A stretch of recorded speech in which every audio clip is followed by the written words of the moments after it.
Shalom, shalom, bien-aimés dans le Seigneur.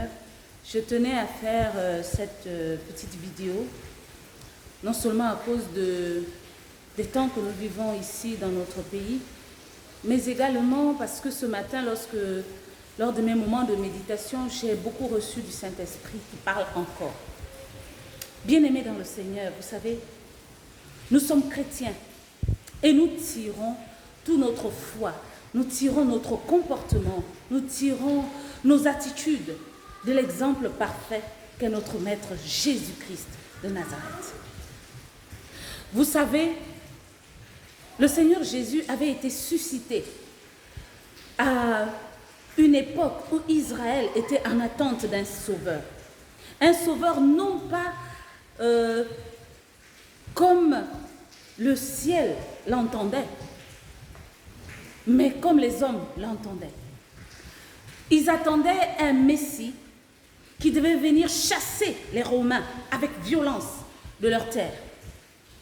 Mais Dieu a envoyé un homme. Il a suscité un sauveur. Et il a envoyé son fils, Jésus-Christ, afin de non plus venir, ou de ne pas venir comme les Juifs l'attendaient, mais de venir comme Dieu l'avait prévu. Et Jésus a été un homme pacifique, un homme qui agissait en esprit. Et par sa parole, et à cause du modèle qu'il a été, et des révélations que les apôtres ont reçues, l'apôtre Paul pouvait écrire en Éphésiens 6, le verset 12, que nous combattons lorsque nous traversons des épreuves, lorsque nous rencontrons des moments de trouble, lorsque nous passons par des moments, des temps difficiles, des temps que nous ne comprenons pas. L'apôtre Paul pouvait dire à l'église d'Éphèse que nous ne combattons pas la chair et le sang. Ce ne sont pas nos frères que nous combattons.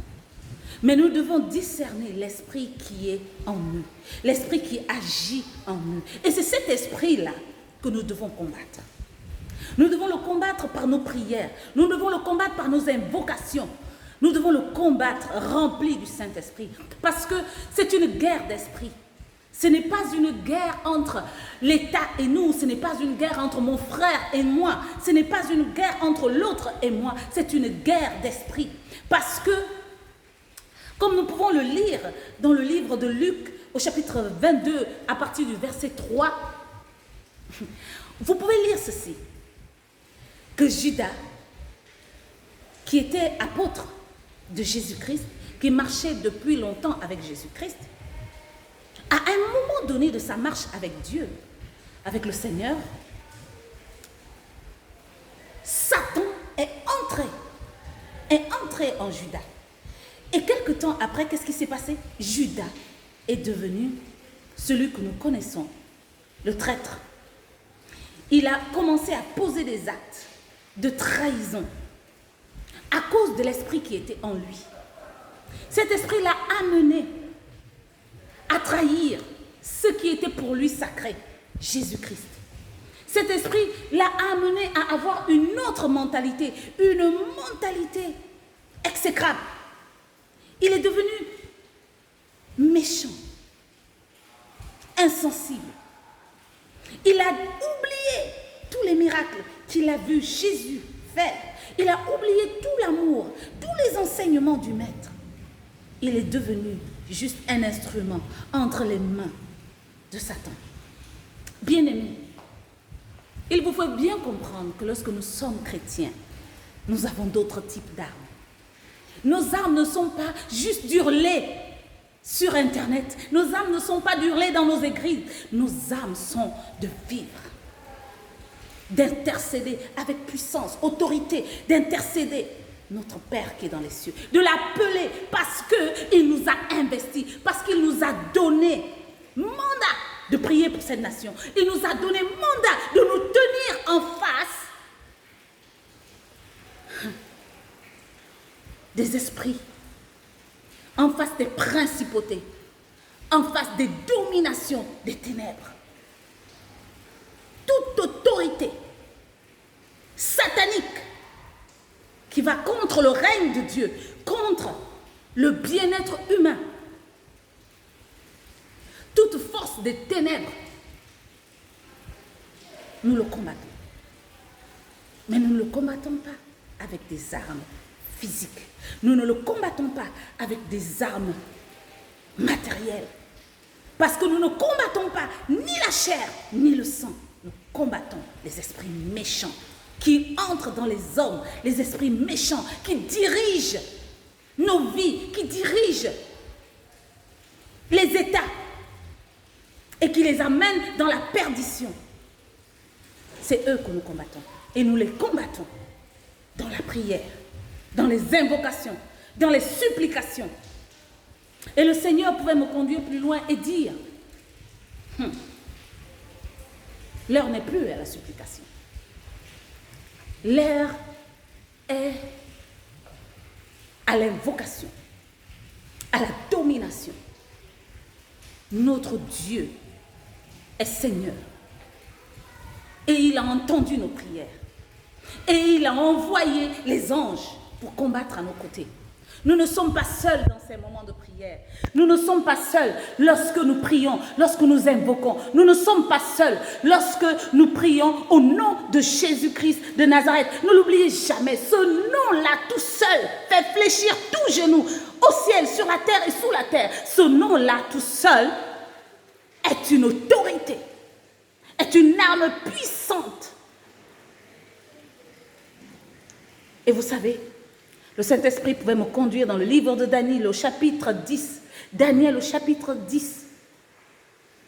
Pour dire que lorsque Daniel a commencé à prier, lorsque Daniel s'est levé parce que son pays rencontrait des perturbations, parce que ça n'allait pas, Daniel s'est levé comme le prophète qu'il était. Daniel s'est levé comme le serviteur qu'il était. Daniel s'est levé et l'ange est descendu.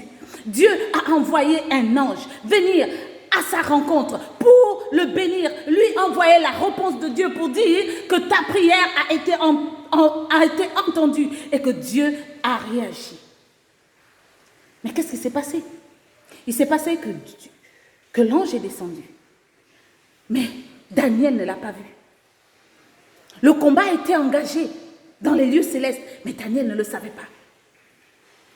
Mais Daniel a insisté, parce que tant qu'il n'avait pas vu la délivrance, tant qu'il n'avait pas vu la main de Dieu dans les prières qu'il présentait, tant qu'il n'avait pas vu la réponse de Dieu à ses prières, Daniel ne s'est pas arrêté de prier. Daniel ne s'est pas arrêté de prier. Daniel a continué à invoquer le nom de Dieu. Daniel a continué à élever le nom de Dieu, à présenter sa nation à Dieu. Et l'ange est arrivé. Il est arrivé longtemps après les débuts de prière de Daniel. On nous dit il est arrivé le 21e jour. Waouh! Et l'ange a dit ceci à Daniel. Il a dit, tu sais, dès le premier jour où tu t'es mis à genoux, dès le premier jour où tu as invoqué Dieu, Dieu a répondu à tes prières et quelque chose s'est passé. Il m'a envoyé pour venir te bénir, bénir cette nation. Il l'a envoyé pour venir délivrer cette nation. Cependant, dans le 3e ciel, j'ai été arrêté. Les principautés se sont levées. Le roi de Perse s'est levé et il m'a combattu. Et nous étions en train de nous battre. Lorsque toi, tu as continué à prier, autre chose s'est passée. Tu as continué. Daniel a continué à prier. Et qu'est-ce qui s'est passé? Dieu a envoyé un autre ange, Gabriel, afin de venir délivrer, aider et soutenir l'ange qui avait commencé à combattre le roi de Perse. Les dominations et les principautés invisibles. Et à la fin, l'ange a atteint Daniel et il est venu bénir son pays. Bien-aimés, nous sommes dans ces temps. Nous sommes des Daniel. Nous sommes des Daniel.